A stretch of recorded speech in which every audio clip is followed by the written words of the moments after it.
C'est énorme l'émotion aujourd'hui.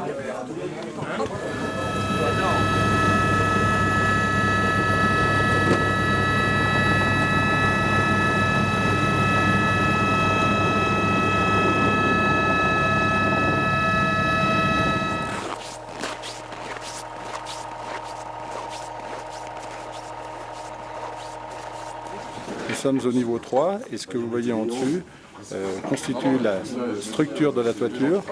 Les panneaux vont être mis cette semaine encore, de manière à ce qu'on soit hors d'air, hors d'eau à la fin de la semaine. Alors, le concept du refuge, c'est en fait une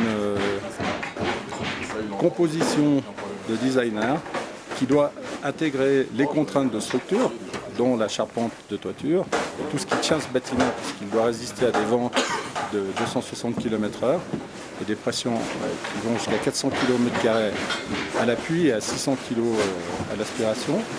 Et puis parallèlement, toutes les contraintes qui sont liées à la nécessité du lieu, c'est-à-dire qu'ici il n'y a pas d'eau et nous devons faire de l'eau avec la nage. Nous devons donc amener la nage sur un fondoir.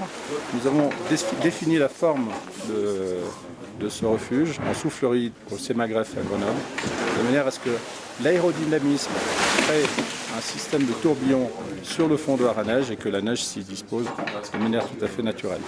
Le week-end dernier, il y a beaucoup neigé et nous avons retrouvé la neige là où nous pensions la trouver. Donc nous sommes assez satisfaits de notre concept.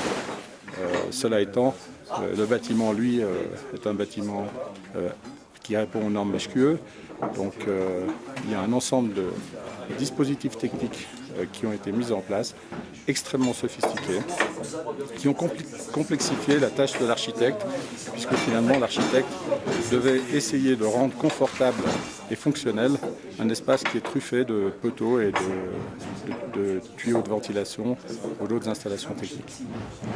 C'est votre premier refuge en tant qu'architecte ou vous avez déjà fait d'autres? C'est mon premier refuge en tant qu'architecte, mais ce n'est pas ma première construction extrême.